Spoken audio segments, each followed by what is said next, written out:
So here we're walking through the syllabus for this semester in Chem 32. Again, my name is Eric Ruggles, and um, will be your instructor for this semester. The best way to get a hold of me is through email or through Teams. You can set up a virtual chat or text me in Teams. To set up appointments, what have you. I do have set office hours for Tuesday, Thursday between 11 and 1, but in reality, I'm around Monday through Friday by appointment. So I think the best course is just to, figure out, what works best for you, what works best for me, if we need to get together and talk about chemistry or something else that's going on. But that would be the best way to do it. Just send me an email, send me a text over Teams, and then we can set up an appointment so that we can sit down and discuss what's going on. Virtual class time is every Tuesday, Thursday from 1:15 to 2:30. Textbook. Most of us should already be pretty much set up with the textbook. If you took 31 recently, it's the same. Chemistry Structures and Properties, second edition by Tro. If not, there are a number of options to purchase the textbook. Basically, you need the textbook as well as the Mastering Chemistry online platform. So those are really the two items. If you have purchased these for 31 recently, then everything should be set, as well as Mastering Chemistry too. Um, Assignments and lecture. So basically, every chapter that we have is broken down into an online module, which we've talked about in the getting started portion of the class. And so each module is basically a chapter, and we can view those by going to the assignments link within Blackboard. And so that's where your homework assignments will be given to you from. It's not like we will have entire chapters per assignment. It'll be, parts of chapters as we go. So we will look to announcements to really keep us abreast of what is being assigned. Every module contains lecture videos, which are encouraged to watch, as well as then homework problems, which you're encouraged to do for practice, as well as homework videos that actually help in that process of learning how to get through these types of problem sets.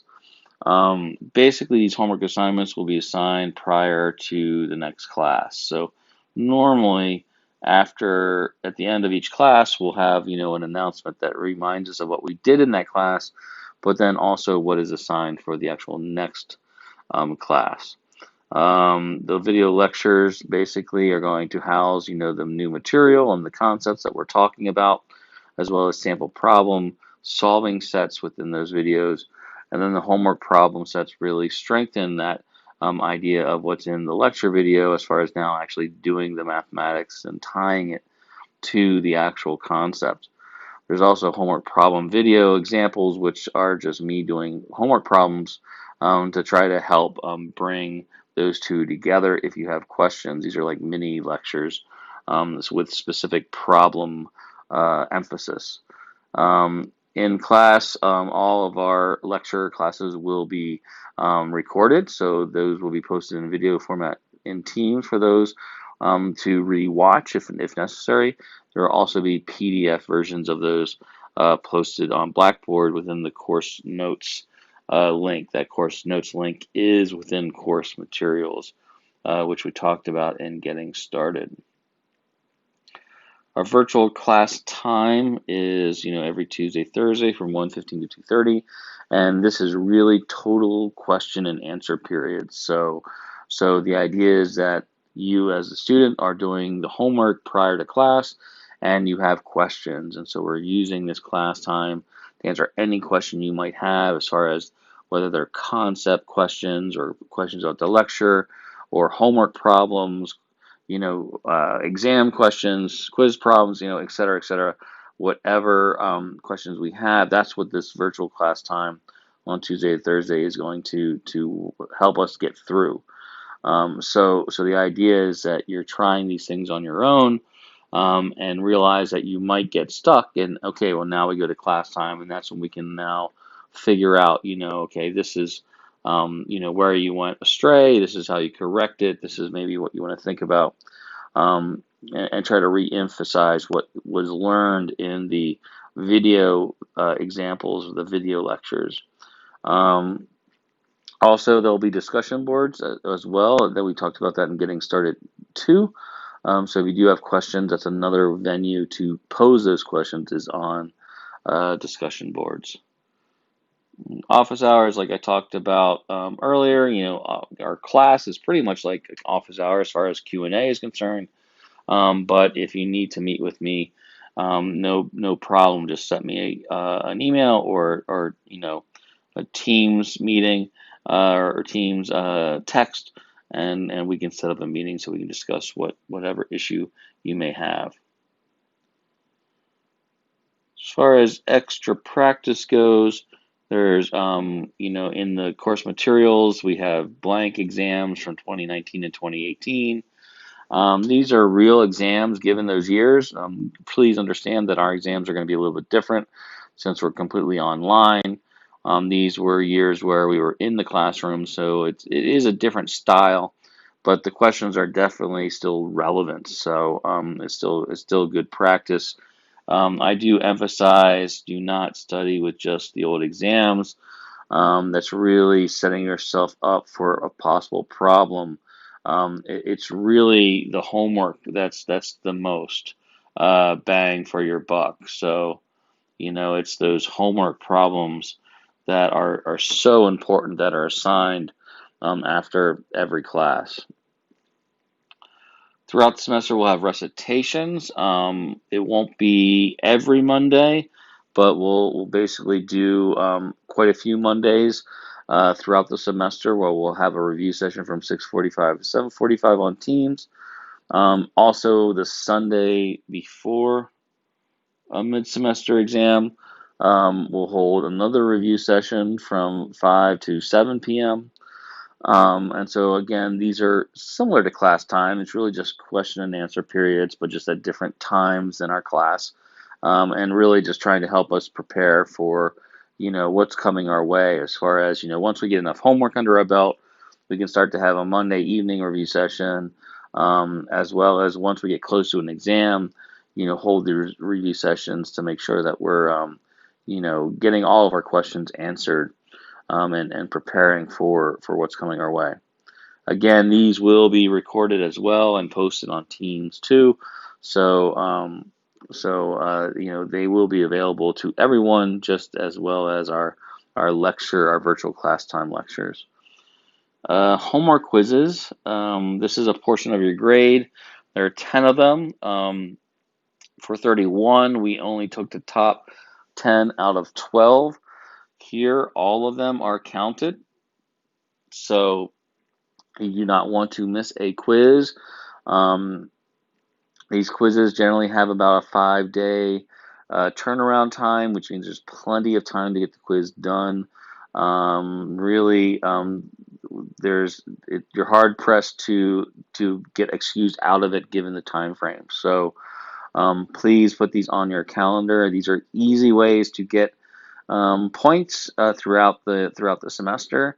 They're homework quizzes, but they do allow for a little bit of error. You get 3 chances to answer each question at a point deduction. So we're not restricting you from using the textbook or restricting you from using materials. It's really homework. And we want you to learn from it, but also there are points attached to it. So that's why we have the quiz moniker. So do them right, meaning like make sure that you're good with the homework, make sure you're ready to attack the quiz, and then start it, and then you have those 5 days generally to finish it, sometimes a little bit longer, but generally 5 days. Exams will be 3 mid-semester exams. Those will be scheduled on Mondays from 6:40 to 9:40 p.m. We have the dates down at the very bottom. Basically, each mid-semester exam is written to take an hour and a half to complete, but every student has a full 3 hours to take the exam. So As far as access accommodations, double time is already provided to all. So there are no accommodations as far as time is concerned with the mid-semester exams and access students. The difference, the final, which is still questionable as far as the date. Once we have that date, I'll fill it in. But for the final, we will allow time accommodations to actually be allowed. So the final being cumulative, it's a little bit harder to write within that hour and a half time frame. In order to get your full time, I'm sorry, there's a little bit of an error there, right? We want to make sure we start, right at 6:40 p.m. because that exam closes right at 9:40 p.m. So make sure that we're getting online in that time frame because that's when it opens and that's when it closes. After the due date, you can access the quizzes and exams, and I don't mind discussing any exams as well. In terms of meetings and office hours and whatnot. So don't worry about if you have questions about the exam. You please feel free to send me an email so that we can sit down and discuss it. I don't mind discussing the final, but we do not release copies of the final. And also, while taking the exams, we expect only non-programmable calculators, so no graphing calculators, as well as no other electronic devices allowed. Again, these are on your honor, obviously, since we're in a virtual world. So again, those are the requirements that we have for this class. So that is exams. Final exam policy. If you're looking for more information, please click the link there.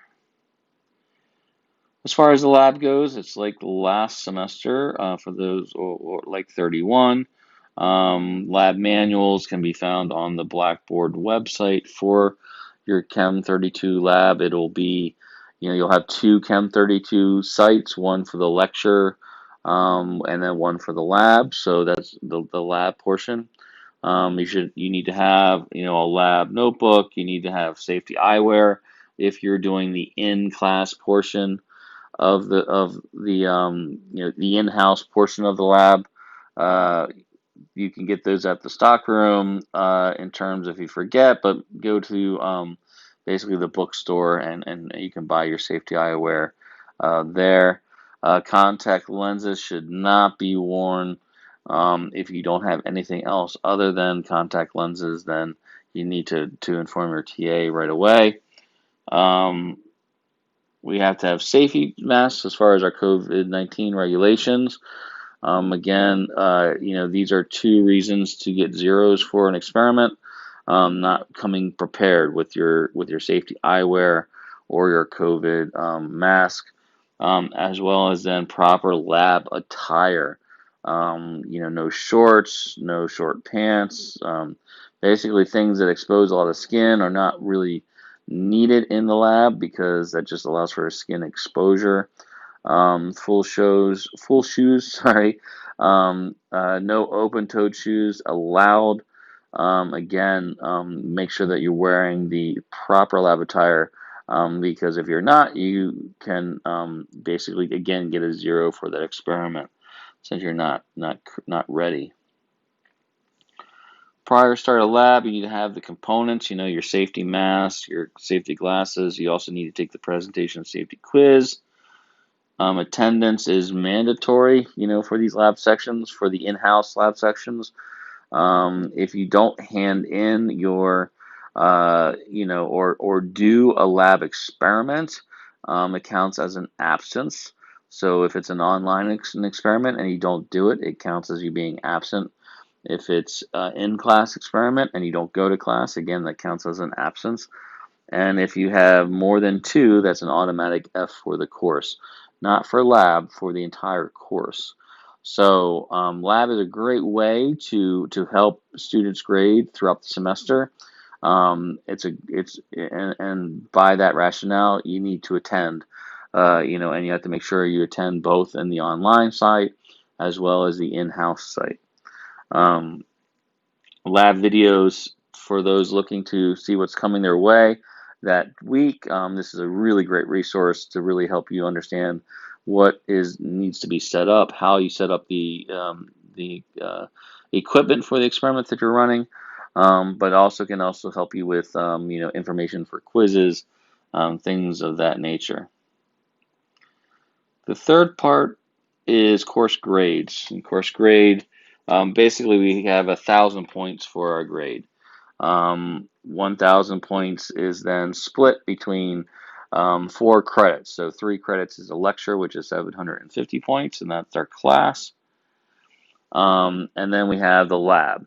So as far as our lecture is concerned, we have 3 mid-semester exams. Each one is 125 points, so a total of 375 points. We have that homework for 100 points. Again, there's 10. Actually, that's not correct. There's 8 of them. I apologize. 8 of them for 12 and a half or 100 points. And then we have that final for 275 points. So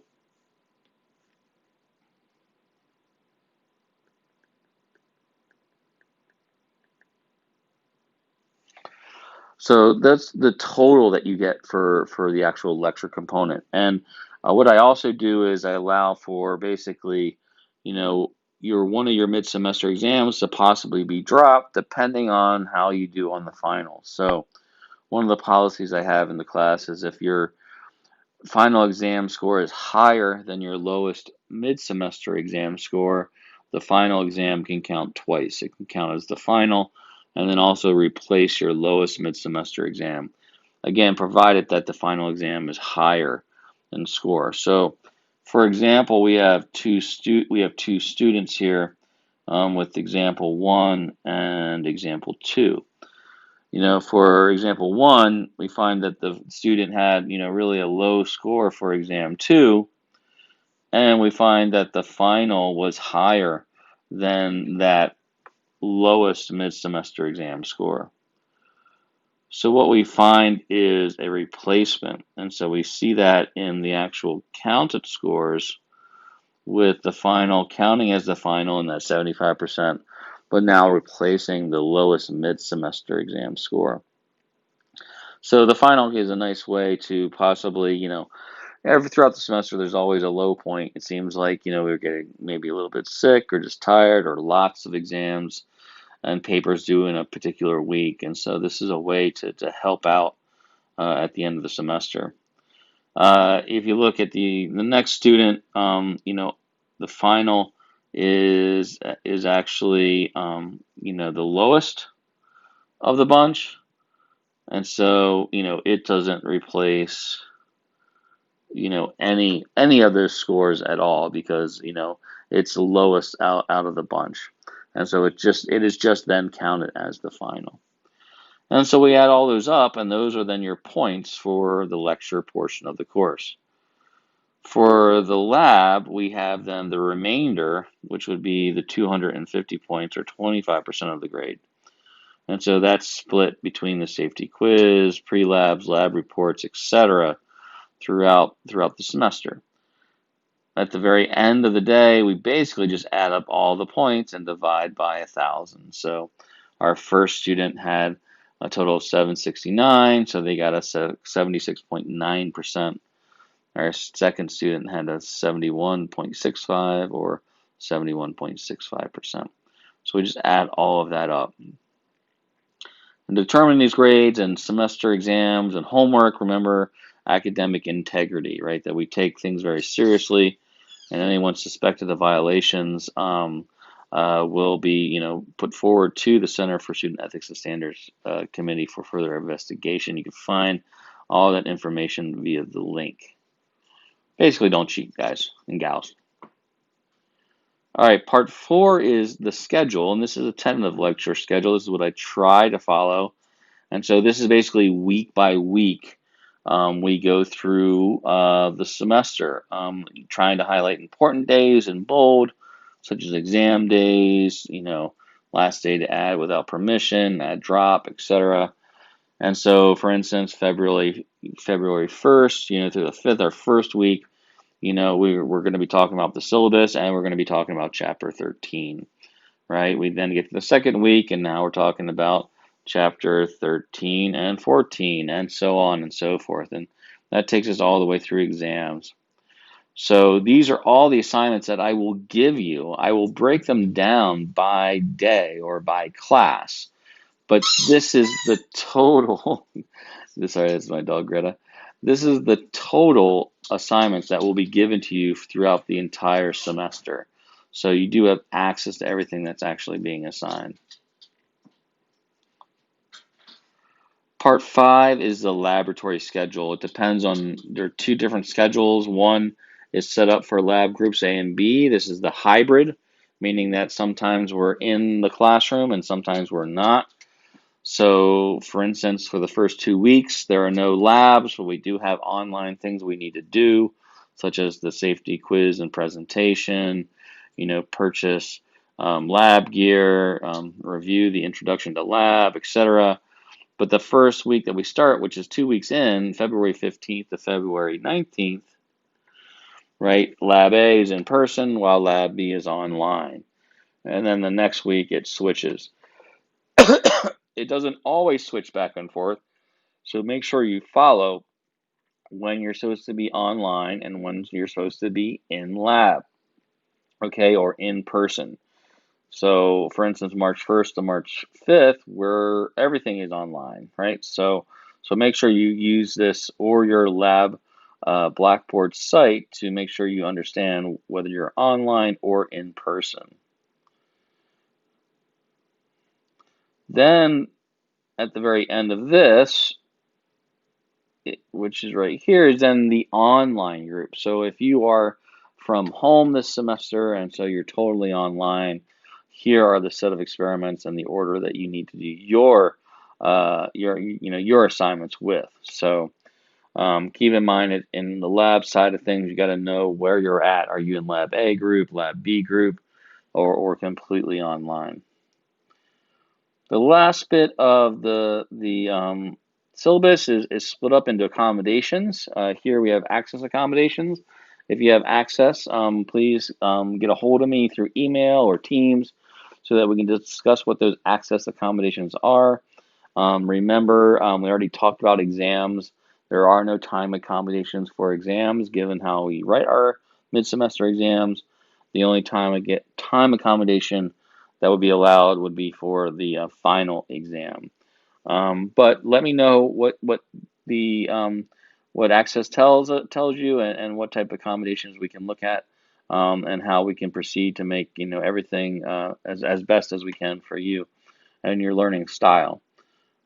Religious holidays, I don't know everyone's religious holidays, so if there is a problem with a holiday that you celebrate, and a due date, or an exam date, or something of that nature, please let me know. If you're a religious person, you do know these dates, so you should have plenty of opportunity to tell me this well in advance, as opposed to the day of. So I'm not looking for a day of exemptions because of religion. It really is more about saying that, okay, this is a week away, this is something I celebrate, and could I have kind of accommodation, and then we can go from there. Illness accommodations, basically, we need to have a note from the dean's office saying that you are sick. Center for Health and Wellbeing does not provide notes in that regard, so you need to contact basically the office or the dean's office of your college or school, so that not just I know, but all your faculty members are made aware that you're sick, and we need to work through helping you. We have the last one is COVID-19 accommodations, very much the same as illness accommodations, that we want you to get if you feel any symptoms, you get checked out. before attending any in-person class. And remember your green and gold promise. Again, when in doubt, go get tested. And then we can work from there as far as dealing with, the COVID illness and working around, you know, deadlines and things of that nature, depending on the severity. Um, Lastly, the last bit is just different helpful links, to maybe help the student. The Center for Health and Well-Being here. Um, we have, counseling and psychiatric help, depending, if you want to talk about some things. Care is another thing that you want to talk about a specific event that's happened, between you and another UVM community member or something else. These are some places to reach out to. Um, we do have an alcohol and cannabis statement. Both of those impair your process of learning. Also does other things such as affect sleep patterns, etc. So it's expected that you stay free of those for your class times to fully participate in the course. We also, as far as trying to make sure that we're including everyone. We have the Division of Diversity, Equity, and Inclusion that you can use to check out to strive in affirming and action orienting yourself, and being included in inclusive of everyone. That inclusion deals with faith, right, in terms of interfaith, and what religion's philosophy or tradition, spiritual that you practice. The Mosaic Center for Students of Color, which is a great facility to really identify with your personal growth here at UVM. The Prism Center as well for the diverse queers and trans communities that we have here at UVM and Vermont as well. We empower all LGBTQ students here, and all want to be included in the learning process. Um, and the UVM Women and Gender Equity Center as well, providing equity for those students of women gender as well as gender of all members here in our UVM community. So these are just different links to help you in reaching out to maybe a group that you feel a close connection to, and maybe help in making building connections and meeting new people, and people of your own thinking and own lifestyle. Lastly, grade appeals. We don't see much of this, but if you'd like to contest your grade, here are procedures to do that, as well as how to calculate your GPA. And then lastly, FERPA disclosures, as far as you're all adults now and we can't talk to your parents. So you can look at that within that following link. So that is it? Yes, it is. That is the syllabus for our Chem32 semester. If you have any questions, no problem sending me an email and asking me more, or a text, but realize that there are a lot of information is in here. A lot of times, looking into the document, you can find what you're looking for. But again, always willing to answer a question. So that is their syllabus, full syllabus for Chem 32 this semester.